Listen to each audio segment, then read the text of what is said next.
Hello বন্ধুরা, welcome to my channel Eng.Joyonta Haldar. তো বন্ধুরা কেমন আছেন সবাই? আশা করি সবাই ভালো আছেন। তো বন্ধুরা আজকে আমি দেখাবো যে সঠিক নিয়মে কিভাবে সিলিং প্লাস্টার করে এবং প্লাস্টার করার সময় কী কী খেয়াল রাখতে হবে। তো বন্ধুরা প্রথমে মনে করেন যে সিলিংটা সিপিং করে নিতে হবে। তো সিপিং কেন করবেন?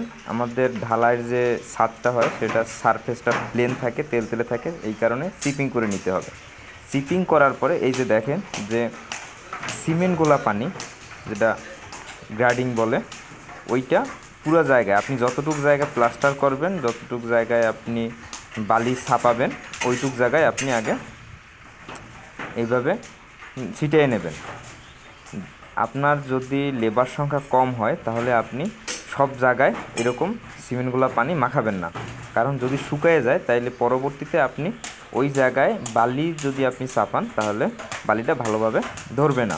তো সেক্ষেত্রে আপনি যতটুক জায়গা, আপনি যদি মনে করেন যে না আমার দুইটা মিস্ত্রি আছে, তাহলে দুইটা মিস্ত্রি যতটুক জায়গা পারবে অতটুক জায়গায় আপনি এই যে গ্রাডিংটা মাখাবেন। তো বন্ধুরা এই যে মাখানোর পরে সব জায়গায় মাখানোর পরে কি হইতেছে আস্তে আস্তে দেখতে থাকুন। আপনারা স্কিপ না করে পুরো ভিডিওটা দেখুন, তাহলে আপনারা বুঝতে পারবেন।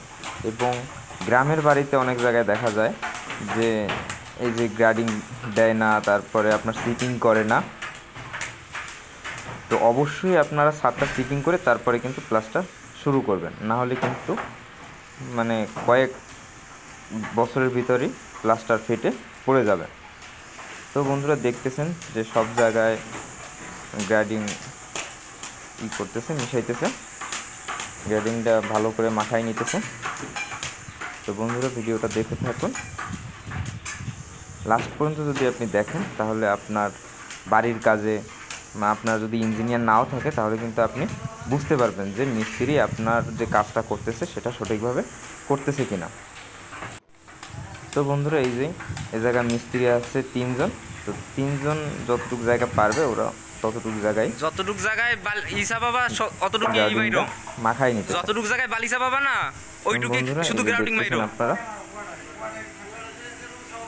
সেইটাই আবার শুকিয়ে না যায়। আপনার কিন্তু এই যে গ্রাডিংয়ের উপরে কিন্তু অনেক কিছু নির্ভর করে। আপনার যদি সঠিকভাবে বা যদি বেশি পাতলা হয় বা বেশি ঘন হয় তাহলে কিন্তু আপনার এটা পরবর্তীতে ফেটে উঠে যেতে পারে।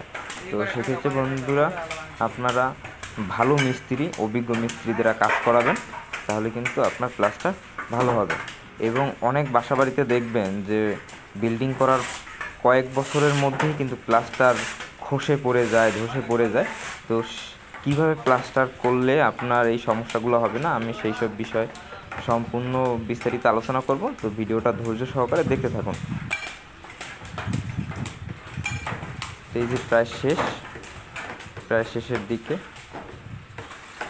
গ্রাউন্ডিং মাখানো।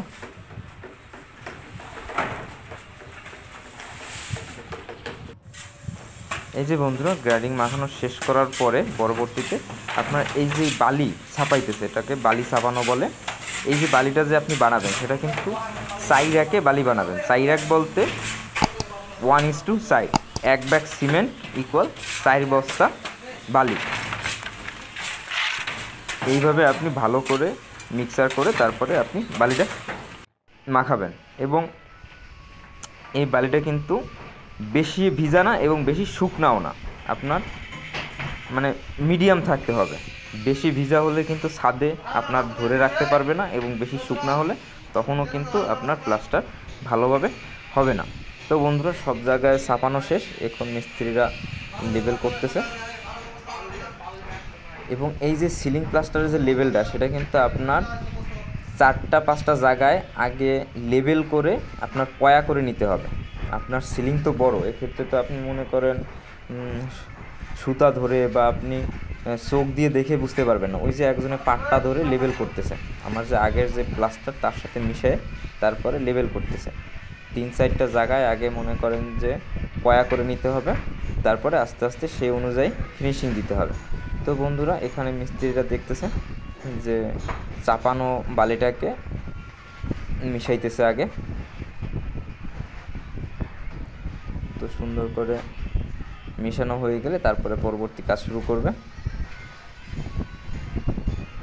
তো বন্ধুরা অনেক সময় দেখা যায় যে এই যে চাপানো বালিটা যেটা দিয়ে ছাপায়, এই ছাপানো বালিটা যদি বেশি নরম হয় তাহলে কিন্তু অনেক মিস্ত্রি শুকনা বালি ইউজ করে, মনে করেন যে সিমেন্ট এবং বালি মিশিয়ে ওই বালিটা ইউজ করে। তাতে মিস্ত্রিদের সুবিধা হলেও কিন্তু যে মালিক পক্ষ তার কিন্তু ক্ষতি হয়, এবং এটা কিন্তু মারাত্মক একটা ভুল। আপনি এটাকে বলা হয় যে ভুরা। যদি এই মশলাটা এই যে সিলিং প্লাস্টার বা ওয়াল প্লাস্টার করার সময় দেখা যায় যে বালিটা যখন একটু নরম হয়, যখন জল জল দেখা যায়, যখন প্লাস্টারটা সঠিকভাবে করতে পারে না, তখন অনেক মিস্ত্রিরা হুটহাট করে বুদ্ধি করে মানে আপনার চোখের আড়ালে মনে করেন ভুরা মারবে। ভুরা মানে একেবারে শুকনা বালি, বালির সাথে সিমেন্ট মিশানো থাকে হালকা, ওইটা মাইরা ওরা ওই যে পানি যেটা থাকে ওইটা কিন্তু টানাই ফেলায়। তো সেক্ষেত্রে কিন্তু খুবই ক্ষতি হয়। কিন্তু এক্ষেত্রে দেখেন যে আমাদের এখানে প্লাস্টার ফিনিশিংয়ের পর্যায়ে চলে এসেছে। এক্ষেত্রে যেখানে মনে করেন যে একটু বালি লাগবে বা লাগবে, তখন যে বালিটা দিতেছে এটা হচ্ছে দ্রোসা বালি। মানে এটার সাথে কিন্তু মানে একেবারে ভিজা না এবং একেবারে শুকনা না, এর সাথে হালকা পরিমাণ পানি মিশ্রিত থাকে, এবং এইটা দিয়ে করলে মনে করেন যে প্রবলেম হবে না। কিন্তু একেবারে শুকনা যে বালিটা, একেবারে শুকনা বালি যেটাকে ভুরা বলা হয়, এই ভুরা বালি কিন্তু একেবারে ইউজ করা যাবে না। যদি আপনি ভুরা ইউজ করেন একেবারে শুকনা বালি, সেক্ষেত্রে কিন্তু আপনার প্লাস্টার কয়েকদিন পরে ফাঁপা ধরে ফেটে উঠে যাবে, চলটা ধরে উঠে যাবে, সেক্ষেত্রে কিন্তু আপনারই নিজের ক্ষতি হবে। তো এক্ষেত্রে কিন্তু আপনি আগে থাকতেই আপনার মিস্ত্রিদের বলে রাখবেন যে এই ভুরা ইউজ করা যাবে না, শুকনা বালি ইউজ করা যাবে না, সঠিক নিয়মে। আপনি যদি এই ভিডিওটা সঠিকভাবে আপনি যদি স্কিপ না করে পুরো ভিডিওটা দেখেন, তাহলে কিন্তু আপনি আপনার নিজের বাড়ির প্লাস্টার হোক, সিলিং প্লাস্টার হোক বা ওয়াল প্লাস্টার হোক, আপনি কিন্তু নিজেই তদারকি করতে পারবেন। এক্ষেত্রে কিন্তু ইঞ্জিনিয়ারের প্রয়োজন হবে না। তো বন্ধুরা আপনি দেখতেছেন যে এই যে ফিনিশিং দিতেছে, তো আপনারা কিন্তু এই জিনিসগুলো অবশ্যই খেয়াল রাখবেন। যদি ভুরা ইউজ করে শুকনা বালি, তাহলে কিন্তু প্লাস্টার বেশি দিন টেকসই হবে না, কয়েকদিন পরেই কিন্তু ফেটে উঠে যাবে। এবং বন্ধুরা আপনারা দেখেন কিভাবে ফিনিশিং দেয়। আসলে দক্ষ মিস্ত্রি না হলে কিন্তু এই সিলিং প্লাস্টার করা সত্যিই অসম্ভব। আপনি অনেক জায়গায় দেখে থাকবেন যে সিলিং প্লাস্টার করার পরে দেখবেন যে উঁচা নিচা হয় এবং ঢ্যাপ ঢ্যাপ দেখা যায়, দূর থেকে তাকালে মনে হবে যে এক জায়গায় উঁচা এক জায়গায় নিচা আছে। সেক্ষেত্রে আপনার মানে পায়া করে তারপরে আপনার অভিজ্ঞ মিস্ত্রি দ্বারা প্লাস্টার করাবেন। এবং যদি আপনার এই যে ভুরা ইউজ করে তাহলে কিন্তু প্লাস্টার ফেটে উঠে যাবে। এইসব বিষয়ে আপনারা আগে থাকতে খেয়াল রাখবেন এবং যথাসম্ভব নিজের দাঁড়ায় থেকে তারপর কাজ করাবেন। আপনি যদি মনে করেন যে মিস্ত্রিরা কাজ করতেছে, আমি একটু ঘুরে আসি বা আমি না থাকলেও হবে, তাহলে কিন্তু মিস্ত্রিরা এরকম আপনার চোখের আড়ালে এরকম ভুল কাজ করে চলে যাবে। তো সেক্ষেত্রে কিন্তু আপনারই ক্ষতি হবে। তো এখানে কিন্তু এই যে মিস্ত্রি রয়েছে চাঁপাইনবাবগঞ্জের, এই মিস্ত্রিরা খুবই সুন্দর কাজ করে, খুবই ভালো কাজ করে। আপনি দেখে বুঝতেই পারবেন না যে এটা আসলে মানে কোনো জায়গায় যে উঁচা নিচা বা কোনো জায়গায় যে জয়েন করছে, আগের দিন যে প্লাস্টার করছে আজকের দিনের যে প্লাস্টার, এটা কিন্তু আপনি বুঝতেই পারবেন না ফিনিশিং দেওয়ার পরে যে যেখানে কোনো জয়েন্ট আছে। তো এইসব বিষয় কিন্তু প্লাস্টারের মূল বিষয়। এইসব বিষয় আপনি যদি সঠিকভাবে না করেন তাহলে কিন্তু পরবর্তীতে সমস্যায় পড়বেন। এবং মনে করেন না আপনি আজকে একটা প্লাস্টার করছেন, পরবর্তীতে অন্য জায়গায় যে প্লাস্টার করবেন সেখানে কিন্তু আপনি শেষে রাখবেন। আপনি কিন্তু সরাসরি যে দাদরা খাদরা করে রাখবেন সেরকম না, তাহলে কিন্তু ভালো হবে না। আপনি প্লাস্টারটা যতটুকু ফিনিশিং দেবেন তারপরে যে জায়গা থাকবে সেই জায়গাটা আপনি মানে সুন্দর করে কেটে রাখবেন, তাহলে আপনার পরবর্তীতে পরের দিন যে প্লাস্টারটা করবেন সেটা কিন্তু ভালো করে মিশবে। তো বন্ধুরা দেখতে থাকুন আপনারা যে কী সুন্দরভাবে ফিনিশিং দেয়, এবং ফিনিশিংটা খুব সুন্দর আসছে। মোটর গরম হয়ে গেলে আর চলে না। তো বিল্ডিং করার পরে কিন্তু আমরা যে গাঁথনি করি ইটের সারফেসটা ঢাকার জন্য এবং ড্যাম প্রুফ করার জন্যই কিন্তু প্লাস্টার, আর প্লাস্টারটাই কিন্তু দেখতে সৌন্দর্য।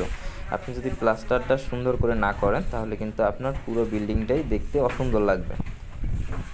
তো সেক্ষেত্রে আপনারা অবশ্যই প্লাস্টারটা ভালো মিস্ত্রি দ্বারা করাবেন, যে ভালো মিস্ত্রি, যে ভালো প্লাস্টার করতে পারবে তাদের দিয়েই আপনি প্লাস্টারের কাজ করাবেন। তো বন্ধুরা দেখতেছেন আমার সিলিং প্লাস্টার প্রায় এই অংশটুকু প্রায় কাজ শেষের দিকে, ফিনিশিং চলে আসছে। এই যে বন্ধুরা দেখতেছেন যে মাঝে মাঝে কিন্তু ওরা হালকা ভিজা ভিজা যে ইটা দেয়, এটা কিন্তু ফিনিশিংয়ের জন্য দিতে হয়। এটার সাথে কিন্তু আপনার সিমেন্ট এবং বালি মেশানো আছে।